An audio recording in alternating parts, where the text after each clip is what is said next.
꾸잖아요. 네. 그러면 좋은 꿈도 꾸기도 하고 또 나쁜 꿈도 꾼단 말이에요. 네. 꿈은 예지몽이라고 하는데 네. 정말 그것이 맞나요? 맞는 게 더 많은 것 같아요. 제 경우로 보면. 네. 저나 저희 신도들을 놓고 보면, 저한테 자주 물어보시는 게 아침에 일어나 있을 때 많이 와 있는 게 꿈 얘기거든요. 근데 제가 생각할 때 꿈은 전으로 3일을 간다라고 그래요. 아, 전후로요? 네. 전에 그 꿈을 꿔진 이유가 있고 앞으로 3일. 근데 정말 좋은 꿈은 제가 작게나마 떡시로 하나 받쳐놓고 꼭 꿈을 맞아드려요. 역할을 하더라고요. 그 꿈으로 따라서, 그러니까 말 그대로 예지라는 건 미리 알려주는 거잖아요. 네. 알고 좋은 걸로 내 걸 맞아라, 안 좋은 걸 피해가라 했는데 그 꿈에도 여러 가지 종류 중에 왜 이렇게 인터넷 같은 데 보면 꿈풀이 같은 것도 되게 잘하잖아요. 네. 근데 제가 하는 꿈풀이는 좀 다른 것 같아요.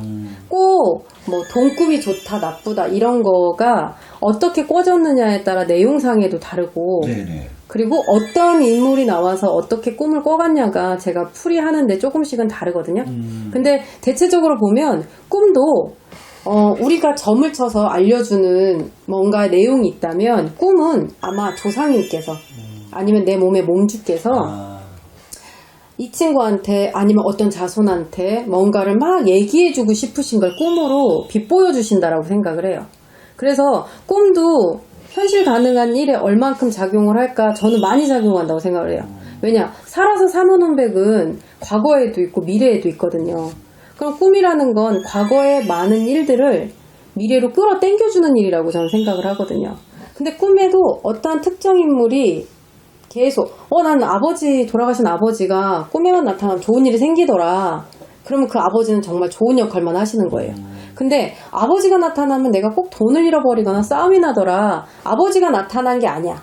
아버지가 나타나면 돈을 잃어버리거나 나쁜 게 있는 게 아닌데 아버지로 빗보이면서 조심하라고 알려주는 거지. 그러니 내가 꿈에 보일 때는 시비수를 조심하거라, 돈을 좀 조심하거라 이렇게 해서 미리 알려주시는 건데 꼭 그게 지나고 나면 내 실수로 돈을 잃어버리거나 내가 내 승질을 못 참아서 싸움을 해놓고 나서 역시 아버지가 꿈에 보이더니 내가 이렇게 안 좋아 라고 얘기를 하는데 좋은 것도 나쁜 것도 다 뜻이 있어서 주시는 거거든요. 그래서 흉몽이다 길몽이다 이러기보다는 내가 풀어가는 데 있어서 좋은 거 나쁜 걸 잘 가릴 수 있는 생각이 더 중요한 것 같고요. 실제로 저희 신도분들이랑 이렇게 꿈을 하다 보면 좋은 꿈의 맥은 좋은 일로 다 연결되는 거는 각가지 특징이 있더라고요. 장독대 꿈이라든지 아니면 돌아가신 뭐 할아버지든 뭐 부모자든 좋은 모습으로 깨끗한 모습으로 나타나실 때는 좋은 일을 이어주시는 거예요. 근데 구진 모습으로 나타나시거나 뭔가 안 좋은 거는 내가 이렇게 답답하다 그러니 너도 답답해질 수 있으니 조심해라. 그걸로 연결을 시켜야 되는데 이 꿈은 좋은 꿈이니까 이 꿈은 나쁜 꿈이니까가 아니고 좋은 꿈은 좋은 꿈대로 내가 궁리를 해보는데 한 번 더 생각을 해보고 안 좋은 거는 오늘 일진이 사나울 수 있어. 근데 꿈은 전으로 3일이 간다고 그랬지. 네네. 그러면 지나간 건 어쩔 수 없지만 오늘, 내일, 모레까지는 내가 특별히 더 조심해야지. 근데 꿈에서도 내가 막 몸을 다치거나 안 좋아. 그러면 길도 조심하고 차도 조심하고 사람도 조심하고 그러다 보니까 저희 같은 사람이 무슨 꿈을 꿨어. 그러면 먼 길 가지 마십시오 라고 하죠. 차 타고 오랜 시간 달리지 말라는 거죠. 왜? 차 타고 오래 달려서 꼭 사고가 나느냐. 사고 수에 노출되는 시간이 더 많아지잖아요. 안 가는 곳을 갔으니 낯선 길을 가는 곳이고 그렇죠. 그러니 위험에 노출될 수 있는 일이 더 많다라는 거지. 그래서 흉몽과 길몽을 굳이 나눈다면 나눌 수는 있는데 흉몽도 뜻이 있고 길몽도 뜻이 있으니 저희 예전에 어떤 신도분이 그냥 이렇게 점을 봤어요. 근데 학생이었어요. 그때 당시. 근데 제가 조상의 할머니 할아버지가 이 손자자손이 너무 예쁘기만 해. 예쁘기만 하고 예쁘기만 해서 뭔가 계속 끊임없이 음으로 양으로 애기한테 뭔가를 주고 있는데 못 느끼잖아요. 그래서 제가 뭐라 했냐면 조상이 이렇게 예뻐라 하는 이유는 그 집 어머니가 정말 잘하세요. 이런 데다도 잘하시는 거 중요하지만 집안에서 제사도 잘 위하시고 해마다 조상님을 그렇게 잘 위하시더라고요. 근데 잘 위하시는 게 다 아들의 공으로 가겠지라고 생각은 했는데 너무 이뻐라 하시길래 제가 뭐라 했냐면 그때 당시 대학생이었거든요. 네네. 안 꾸던 꿈이 꺼지거든. 좋은 꿈이 다 꺼지거든. 가서 조용히 눈 뜨자마자 소리 소문도 없이 가서 복권이나 사세요 이랬어요. 저 농담 반 진담 반이었거든요. 근데 이 친구가 엄마의 믿음 덕분인지 그걸 허투루 들은 게 아니지. 근데 어느 날 갑자기 저한테 1,000만 원을 들고 인사를 왔어요. 이거 팩트죠? 네. 근데 딱 하는 얘기가 저 진짜 꿈으로 로또 1등 됐습니다 예요. 근데 그때 당시 한 12억 정도 되니까 네. 세금 떼고 한 9억 얼마를 받았대요. 오. 그러면서 더 주고 싶은데 학생이 생각할 때 저한테 줄 수 있는 가장 큰 맥심의 돈이 1,000만 원이었던 네. 거예요. 그러면서 그 1,000만 원 주는, 그럼 이 1,000만 원으로 뭐를 할까요? 그랬더니 이거는 선생님이 주신 거니까요. 선생님이 썼으면 좋겠다. 하고서는 그 친구가 돌아갔어요. 그리고 나서 그 친구 엄마가 다시 찾아오셨어요. 네. 그러시면서 정말 애기 말이 맞냐고 했더니 맞대요.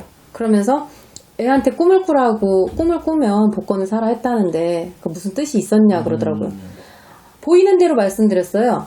그리고 굳이 그런 꿈을 주실 때는 운을 주시는 건데 공부하는 학생이면 합격에 운을 주겠죠. 근데 실상 보면 합격은 다 했고 내 자리 잘 지키는 애긴데 좋은 배우자를 만나기엔 아직 이르고, 그러다 보니까 제가 농담 반 진담 반 로또 사세요 했어요. 그랬더니 정말로 그 로또를 샀는데 그 어머니가 오셔서 말씀하시는 꿈이 아기가 꿈속에서 장독대 앞에 서 있더래요. 자기가 장독대 앞에 서 있는데 장독이 크더래요. 네. 근데 안 깨끗하더랍니다. 그래서 아기가 옷자락을 가지고 장독을 막 닦았대요.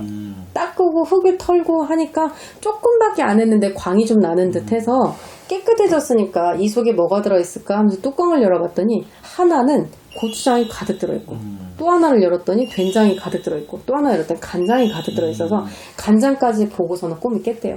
그래서 그 꿈이 생각이 나길래 그냥 조용히 가가지고서는 그것도 숫자를 찍은 것도 아니고 자동으로 하나 받은 거예요. 딱 5,000원어치 사가지고. 네. 그래서 그게 됐다고 하시면서 그 어머니께서 저한테 이거에 걸맞는 일을 해주십시오라고 하더라고요.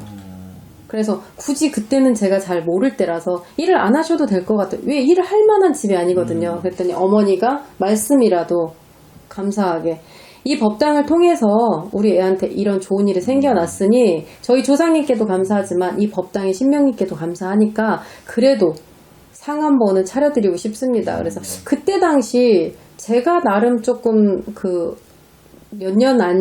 무당되고 몇 년 안 됐을 때 그때 당시 했을 때 제가 나름대로 한다고 한 게 3,300만 원. 근데 지금 제가 16년 차니까 한 10년 전에 3,300 가지고 구슬한다는 건 큰 굿이었거든요. 상당히 큰 곳이죠. 네. 그래서 3,300이라는 숫자를 생각을 안 했는데 330인가 뭔가 하고 있는데 3,300이다 하니까 하시더라고요. 그래서 그냥 그때는 무슨 목적이 있어서 한 게 아니에요. 차려드리고 그냥 먹고 놀고 꼭 보너스 받듯이 그렇게 해서 한 적도 있거든요. 이거 유튜브로 나가도 되는 내용인가요? 예, 이거는 사실이니까. 숫자 그대로 나가도 되죠? 네네. 알겠습니다. 네. 그래서 꿈은 흉몽이다 길몽이다 그냥 간단히 뒤집으면 꿈조차 뭔가 나한테 주시려고 하는 메시지가 있으신가 보다 해서 모르면 물어보시고 찾다가 안 되면 확인해 보시고 그러시면서 풀어가시면 그것 또한 길잡이의 점처럼 저는 충분히 살아가시는데 지혜로 쓰일 수 있을 거다 생각합니다.